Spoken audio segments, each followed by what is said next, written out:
మగవారిలో urinary tract infections అనేటివి వస్తాయా? Yes, మగవారిలో కూడా యూరిన్ ట్రాక్ట్ ఇన్ఫెక్షన్స్ వస్తాయి. బట్ ఆడవారితో కంపేర్ చేస్తే చాలా అరుదుగా వస్తాయి. బట్ మగవారిలో యూరిన్ ట్రాక్ట్ ఇన్ఫెక్షన్ వస్తే అది వెరీ డేంజర్. అంటే అంత సింపుల్గా మనం ట్రీట్ చేయలేము. ఒక మగ పిల్లాడిలో కానీ ఏ మగవారిలో కానీ యూరిన్ ట్రాక్ట్ ఇన్ఫెక్షన్ వస్తే అంతర్లీనంగా ఏదో ఒక కారణం ఉండాలి. బాడీలో ఆ కిడ్నీస్లో కానీ బ్లాడర్లో కానీ ప్రోస్టేట్లో కానీ ఎక్కడో ఒక దగ్గర ఈ ఇన్ఫెక్షన్కి సంబంధించిన ఒక కారణం ఏదైనా ఉండాలి. అందుకే మగవారిలో యూరిన్ ఇన్ఫెక్షన్ వస్తే మనం తక్షణం అన్ని రకాలైనటువంటి పరీక్షలు చేసి ఎందువల్ల వీళ్ళకి యూరిన్ ఇన్ఫెక్షన్ వచ్చింది అనేది కనుక్కోవాల్సిన అవసరం ఉంటుంది.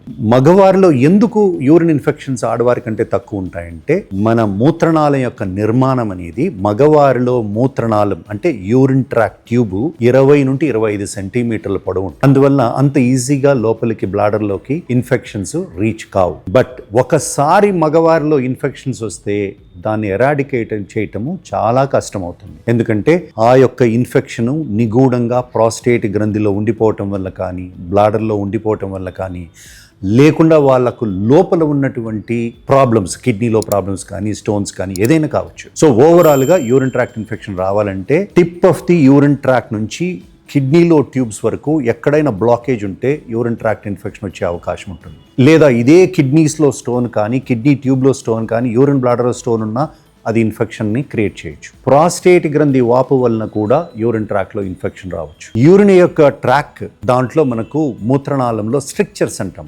ఇటువంటివి ఏమన్నా ఉన్నా కూడా మనకు వాళ్ళకు తరచుగా యూరిన్ ట్రాక్ట్ ఇన్ఫెక్షన్ వచ్చే అవకాశం ఉంటుంది.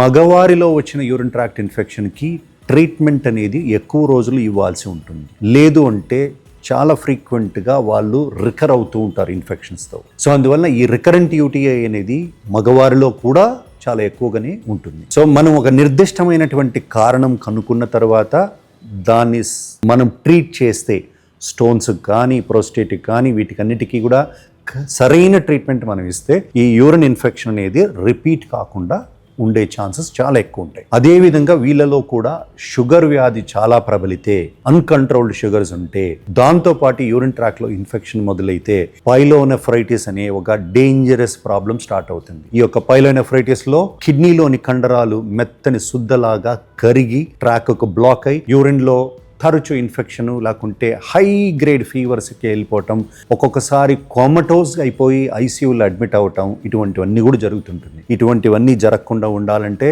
షుగర్స్ కరెక్ట్గా కంట్రోల్ పెట్టుకోవాలి. యూరిన్ ట్రాక్ బ్లాకేజ్ సిమ్టమ్స్ ఏమైనా ఉంటే ఇమీడియట్గా చూపించుకొని దానికి సరైన వైద్యం తీసుకోవాలి. లేదా స్టోన్స్ లాంటివి ఉంటే దాన్ని సంపూర్ణంగా ఆ స్టోన్స్ని తీయించేసుకోవాలి. ఏదైనా కారణం కనపడితే దాన్ని నెగ్లెక్ట్ చేయకూడదు. ఎప్పుడైనా యూరిన్ ట్రాక్లో సిమ్టమ్స్ వస్తే ఆగి మూత్రం రావటం కానీ, తరచు మూత్రం రావటం కానీ, మూత్రం పోసుకుంటే సంపూర్ణంగా ఎంటీ కాకపోవటం కానీ, మూత్రం యొక్క దార బాగా సన్నగిల్లింది అంటే కానీ నెగ్లెక్ట్ చేయకుండా చూపించుకోవాలి. లేదంటే ఇది ఏదైనా కూడా యూరిన్ ట్రాక్ట్ ఇన్ఫెక్షన్కి రేపు కారణం కావచ్చు. ప్రాస్టేట్ గ్రంథిలో ప్రోస్టేటైటిస్ అనే ఒక ప్రాబ్లం ఉంటుంది. దీంట్లో తరచు వెరీ రిపీటెడ్గా యాంటీబయాటిక్ ఇచ్చినంత కాలం బాగుంటారు, తర్వాత మళ్ళీ ఇన్ఫెక్షన్ వస్తుంటుంది. ఇటువంటి వాళ్లకు కొంచెం ట్రీట్మెంట్ సంక్లిష్టంగా ఉంటుంది. వీళ్ళు చాలా ఎక్కువ రోజులు మెడికేషన్ ప్రిస్క్రైబ్ చేసింది వాడాల్సిన అవసరం ఉంటుంది. సో మగవారిలో కూడా యూరిన్ ట్రాక్ట్ ఇన్ఫెక్షన్ రావచ్చు. ఇది వాళ్ళలో మోర్ డేంజరస్గా ఉంటుంది. వాళ్ళ ట్రీట్మెంట్ అనేది చాలా ఎక్కువ రోజులు తీసుకోవాల్సి ఉంటుంది. ఏదైనా సిగ్నిఫికెంట్ అండర్లయింగ్ కాజ్ ఉందంటే దానికి డెఫినెటివ్ ట్రీట్మెంట్ చేసుకోవాల్సిన అవసరం ఉంటుంది. Thank you.